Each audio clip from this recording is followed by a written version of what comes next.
Hello दोस्तों, inspirational book summary YouTube channel में आपका फिर से स्वागत है। आज हम लोग अनफक योरसेल्फ बुक के बारे में बात करने जा रहे हैं, जिसके ऑथर हैं गैरी जॉन बिशप। शुरू करने से पहले वीडियो को लाइक और ऐसे ही लाइफ चेंजिंग बुक समरी सुनने के लिए हमारे चैनल को सब्सक्राइब कर लीजिएगा। तो चलिए शुरू करते हैं। Number 1, take first step. लोग कभी अपनी जिंदगी बदल ही नहीं पाते क्योंकि वे फर्स्ट स्टेप ही नहीं लेते। वे सपने तो देखते हैं लेकिन उन्हें पूरा करने के लिए पहला कदम ही नहीं उठा पाते। अधिकतर लोगों को लगता है कि उनमें लाइफ को चेंज करने के लिए जरूरी स्किल्स नहीं है, लेकिन अगर आपके पास कोई स्किल भी नहीं है तो आप उसे सीखना शुरू कर सकते हैं। उसके लिए पहला कदम उठाएं। मान लीजिए आप ब्लॉग शुरू करना चाहते हैं लेकिन आपको ब्लॉगिंग का कुछ पता नहीं है, तो आप पहला कदम उठाएं और ब्लॉगिंग के बारे में सीखना शुरू करें। आपको इंटरनेट पर बहुत से रिसोर्स मिल जाएंगे जिनकी मदद से आप फ्री में ब्लॉगिंग सीख सकते हैं। इसी तरह आप अपनी मनपसंद कोई भी स्किल सीख सकते हैं और अपनी लाइफ को बदल सकते हैं। Number 2, refuse to lose. कभी भी हार न माने। अगर आप शुरू में ही खुद से बोल देंगे कि मैं हार नहीं मानूंगा तो आपका ब्रेन इसके लिए प्रेरित हो जाएगा और आपको जीत की तरफ ले जाएगा। इसके लिए सबसे पहले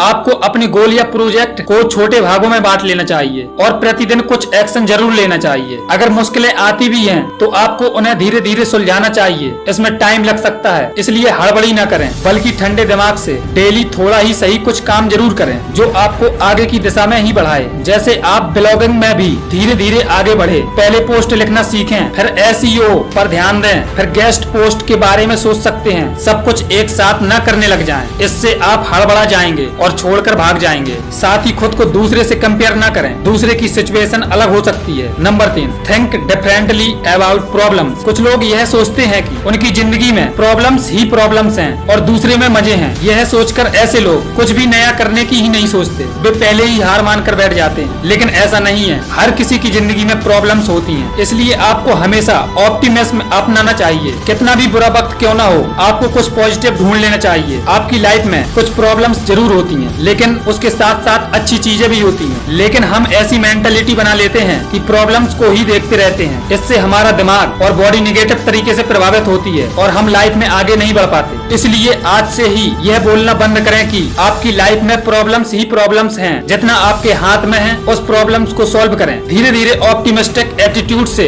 आप कुछ भी ठीक कर लोगे, इसलिए आशावादी बने रहें। Number 4, do not try for secure things. जिंदगी में हम सब सोचते हैं कि सरकारी जॉब लग जाए तो हम खुश हो जाएंगे। हम सब में एक सिक्योरिटी पाने की भावना रहती है, लेकिन सरकारी नौकरी किसी खुशी की गारंटी नहीं है। आप 9 से 5 वाली रूटीन में फंस कर रह जाओगे और लाइफ बोरियत से भर जाएगी। इसलिए सिक्योरिटी या सर्टेनिटी चाहना बंद करें। लाइफ में कुछ भी स्थिर नहीं है, इसके लिए खुद को एडेप्ट करें। रिस्क वाली चीजें करने से न घबराएं क्योंकि ऐसी चीजें ही आपकी जिंदगी बदलेगी। लेकिन हाँ, कैलकुलेटेड रिस्क लेना चाहिए, न कि अंधे होकर किसी काम में कूद पड़ें। जैसे कंपनी शुरू करने से पहले कोई छोटा बिजनेस लगा कर देखें, इससे आपको उसके सारे गुण पता चल जाएंगे और आगे चलकर स्टार्टअप या कंपनी संभालने में भी आपको बहुत आसानी रहेगी। Number 5, weird thoughts are okay. हमारे अंदर लाखों तरह के विचार आते रहते हैं। बहुत बार हम अपने थॉट्स को कंट्रोल करने की कोशिश करते हैं, इससे हमारी क्रिएटिविटी बढ़ नहीं पाती। हमें सिखाया जाता है कि बुरे विचारों को दिमाग में मत आने दो। इस चक्कर में हम अपने क्रिएटिव विचारों को भी आने से रोक देते हैं। इसलिए अपने थॉट्स को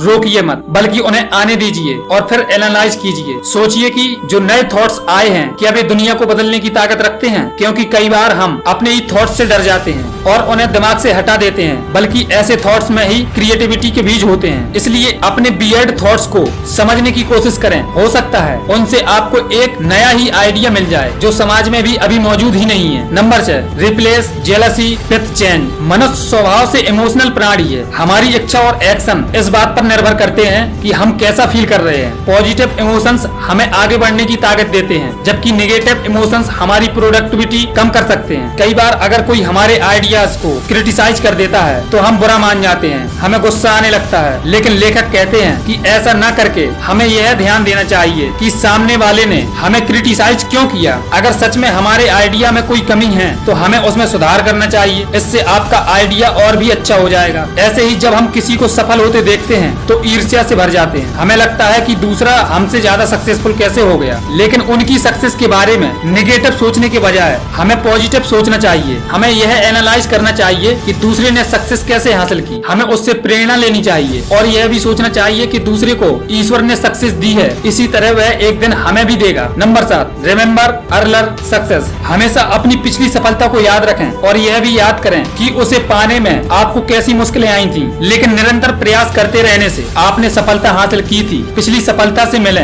इन सबको आप अगले गोल को हासिल करने के लिए भी लगाएं। हमारी स्ट्रगल में सबसे बड़े ऑब्स्टेकल्स हमारे खुद पे सेल्फ डाउट्स और कंफ्यूजन होते हैं, लेकिन इन पर काबू पाना सीखें। आप हमेशा एक जिद पकड़ लें कि इस गोल को हर हाल में पूरा करना है। आप उस गोल का एंड दिमाग में रखें और उस एंड की तरफ बढ़ते रहें। इस जर्नी में फिर चाहे आपको रास्ता या प्लान भी चेंज करना पड़े, लेकिन जैसे भी हो एंड तक पहुंचकर दिखाएं। कभी आपकी गति तेज होगी और कभी मंद, लेकिन निरंतर प्रयास करते रहें। खुद ही खुद को प्रेरणा देते रहें। अगर थोड़ा सा पार्ट भी हासिल कर लिया हो तो उसी से प्रेरित होकर अगले भाग पर ध्यान केंद्रित करके अपने गोल की तरफ बढ़ें। Number 8, journey is more important then the goal. लेखक कहते हैं कि लाइफ कभी भी प्रेडिक्टेबल नहीं होती। हमें नहीं पता है कि कल क्या होने वाला है, इसी तरह हमें यह भी नहीं पता है कि जो गोल्स हमने बनाए हैं उनमें से कितने पूरे होंगे और कितनों में हम फेल हो जाएंगे। लेकिन हमें हर सिचुएशन के पहले से ही तैयार रहना चाहिए और फेलियर को भी एक्सेप्ट करना सीखना चाहिए। जब हम किसी गोल में फेल हो जाते हैं तो हमारा पहला रिएक्शन दुख और निराशा का होता है। हम गुस्सा भी करने लगते हैं। कुछ ही लोग होते हैं जो फेल होने पर भी मुस्कुरा सकते हैं। हम सबको ऐसे ही स्टेट ऑफ माइंड में पहुंचना चाहिए। हमें समझना होगा कि सब कुछ हमारे प्लान के मुताबिक कभी भी नहीं होगा। इसलिए अगर हम कुछ गोल्स में फेल हो जाते हैं तो हमें दूसरे गोल्स पर फोकस कर लेना चाहिए और निरंतर आगे बढ़ते रहना चाहिए। हमें समझना चाहिए कि फेलियर पर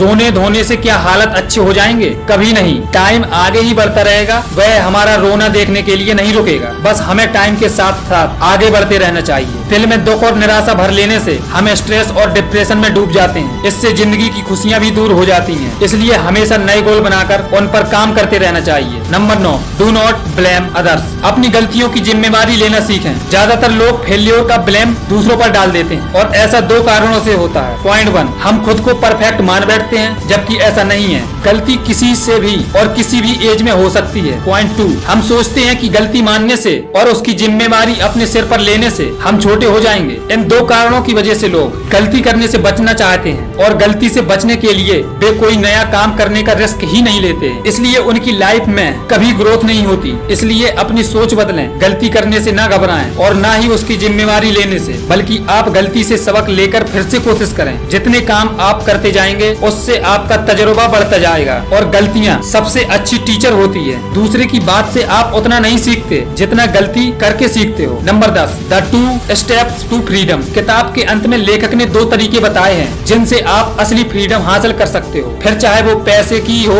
या टाइम की। पॉइंट 1, सबसे पहले जो काम आप कर रहे हैं उसे छोड़ दें। अगर वह काम आप सिर्फ मजबूरी में कर रहे हैं या जिसे करके आपको खुशी नहीं मिल रही है तो उसे करने का क्या फायदा है। अगर आपका गोल बड़ा है तो आप खुद को छोटे कामों में क्यों उलझा रहे हो। इससे आपको अपना बड़ा गोल कभी नहीं मिलेगा, क्योंकि छोटे छोटे काम ही आपकी सारी एनर्जी खत्म कर देंगे। पॉइंट 2, ऐसे काम करना शुरू करें जो आपके अपने बड़े गोल की तरफ ले जाएं। अगर स्टार्टअप शुरू करना है तो उसके लिए पहला स्टेप तो लें। अगर बैंक से लोन लेना है तो उनसे मिलना तो शुरू करें, प्रोसेस तो पता करें। बहुत बार हम सिर्फ बेड पर लेटे लेटे सपने देखते रहते हैं, कुछ एक्शन नहीं लेते। इसलिए ज्यादा सोचना बंद करें और तुरंत एक्शन लें। तो दोस्तों, ये थी अनफक योरसेल्फ बुक की समरी। आप इस समरी से क्या सीखे मुझे कमेंट बॉक्स में जरूर बताएं। इस वीडियो को अपने दोस्तों और अपनी फैमिली मेंबर्स के साथ जरूर शेयर कीजिए। वीडियो अच्छा लगा हो तो वीडियो को लाइक और चैनल को सब्सक्राइब कर लीजिएगा। Thank you.